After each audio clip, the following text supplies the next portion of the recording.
Good morning, church. Good morning. Good morning. Praise ye the Lord.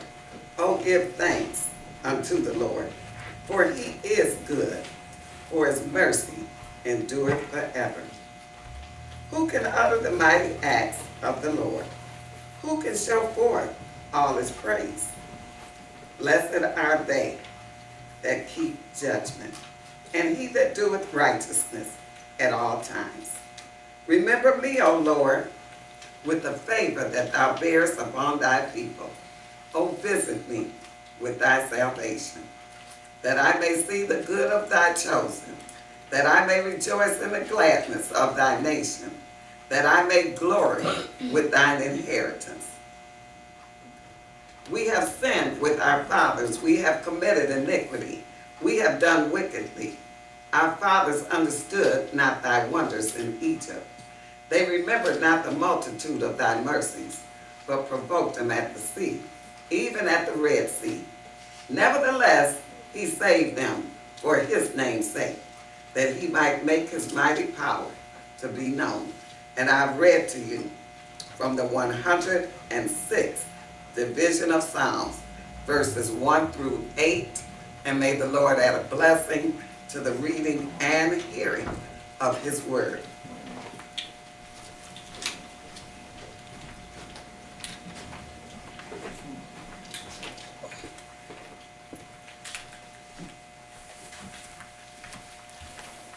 Most Holy Father, we come to you this morning with bowed down heads. We want to thank you, Lord, for forgiving us our sins. We want to thank and praise you, Lord, because you're a good God that can do anything but fail. Father, we just want to thank you. We want to thank you for your word. We want to thank you that you woke us up this morning and you protected us through last night.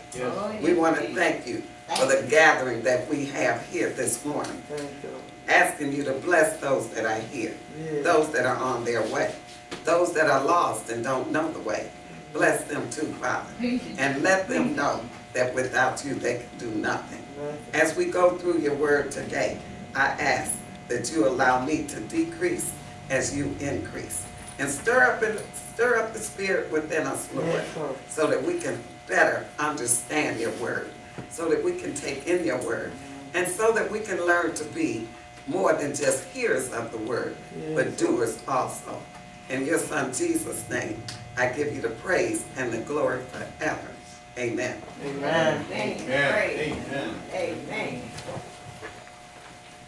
Our lesson today is entitled Moses and the Burning Bush. Coming out of Exodus chapter 3, verses 1 through 12, and we were instructed to read verses 1 through 22. The time is about 1445 BC, and the place is Horeb. We will go around the room quickly and read the scriptures, the lesson text. And we'll start this morning with, let's start with you, Sister Winston, and have you read verses 1 and 2, and then have Christina read verse 3. Now Moses kept the flock of Jethro, his father-in-law, the priest of Midian, and he led the flock to the backside of the desert, and came to the mountain of God, even to Horeb. The angel of the Lord appeared unto him in a flame of fire out of the midst of the bush. And he looked, and behold, the bush burned with fire, and the bush was not consumed.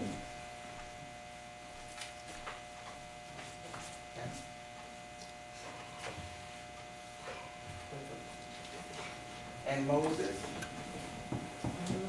said, I will now turn aside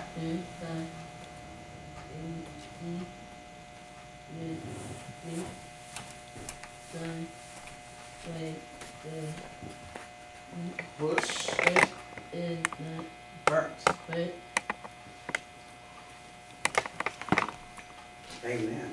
Amen. Sister Katie, would you read verse 4?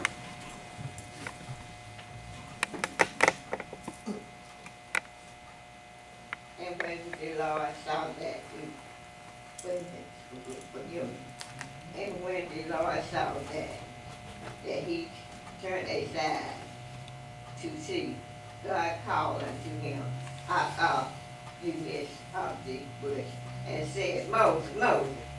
And he said, Here am I. Amen. And Deacon Prince, would you read verses 5 and 6? And he said, Draw not nigh hither, put off thy shoes from thy feet, for the place whereon thou standest is holy ground. Moreover, he said, I am the God of thy fathers, the God of Abraham, the God of Isaac, and the God of Jacob. And Moses hid his face, for he was afraid to look upon God. Amen. Amen. Amen. Deacon Ridgway, would you read verse 7?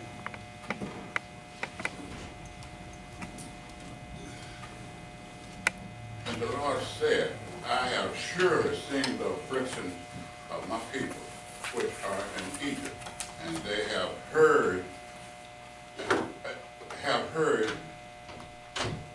their cry by reason of their transgressions, for I know their sorrow. That's good, thank you.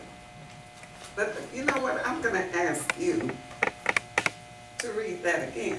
Oh. I didn't read it right. Verse 7. Yeah, okay.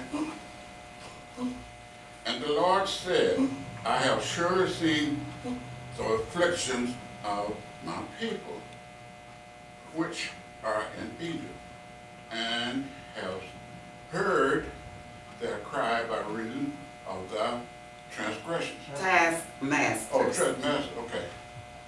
For I know thy sorrow. Amen. I'm sorry. Looking like. Sister Ward, if you would read verses 8 Oh, taskmaster. and 9. And I am come down to deliver them out of the hands of the Egyptians, and bring them up out of the land unto a good land, and a large, unto the land flowing with milk and honey, unto the place of the Canaanites, and the Hittites, and the Amorites, and the Perizzites, and the Hivites, and the Jebusites. Now therefore, behold, the cry of the children of Israel is come unto me, and I have also seen the oppression therewith the Egyptian oppressed them. Amen. Amen.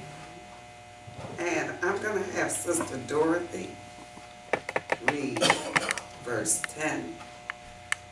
Come now, before I send.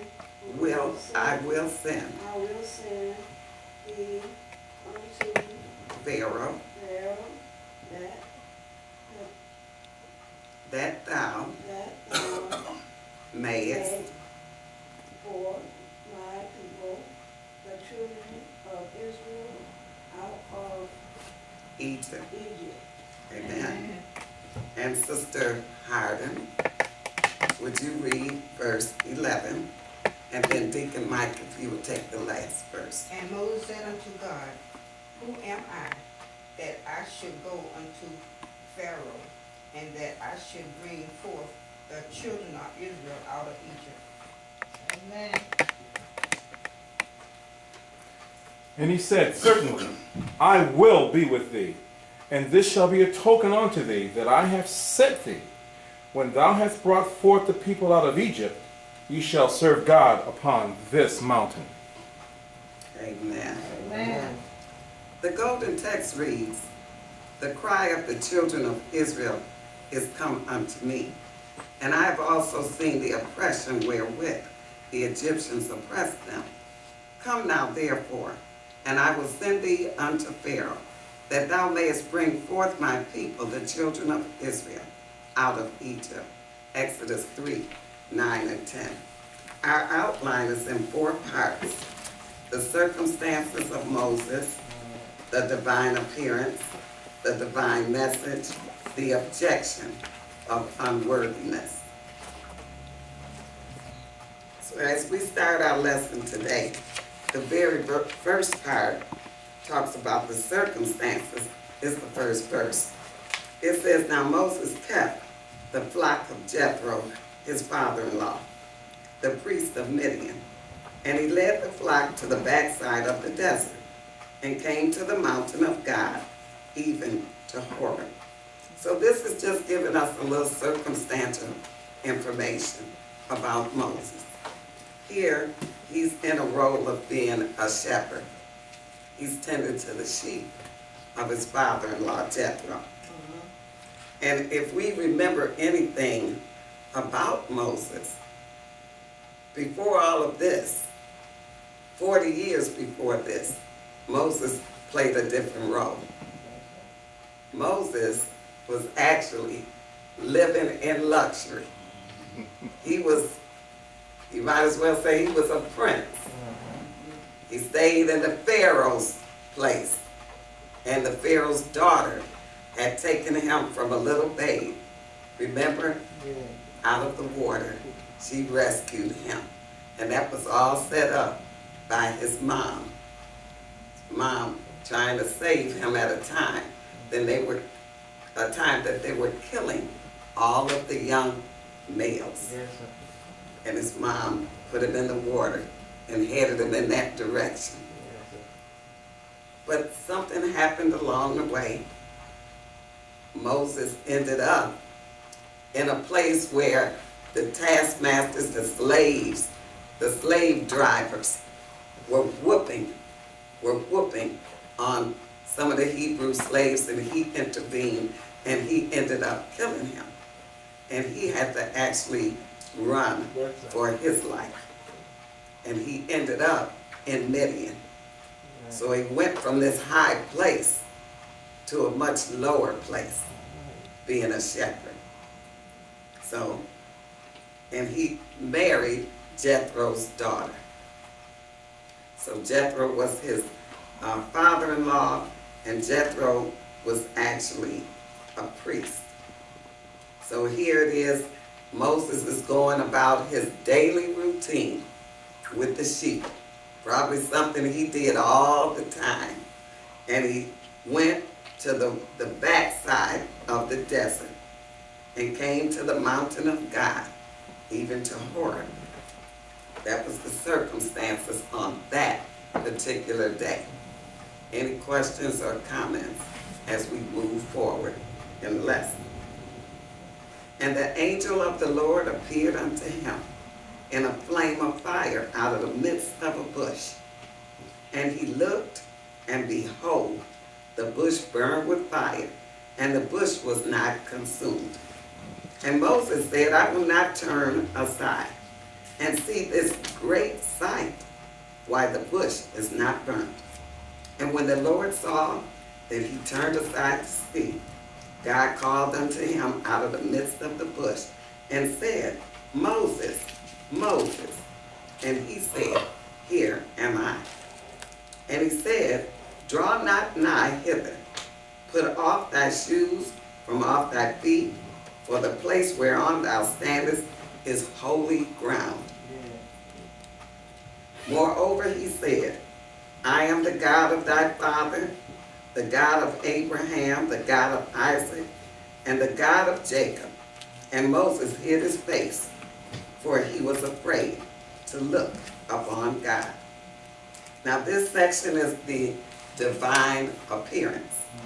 So we get back up here to verse 2, and that verse is so familiar because we've had it pretty much every lesson, all the way back in Judges. We talked about the angel of the Lord.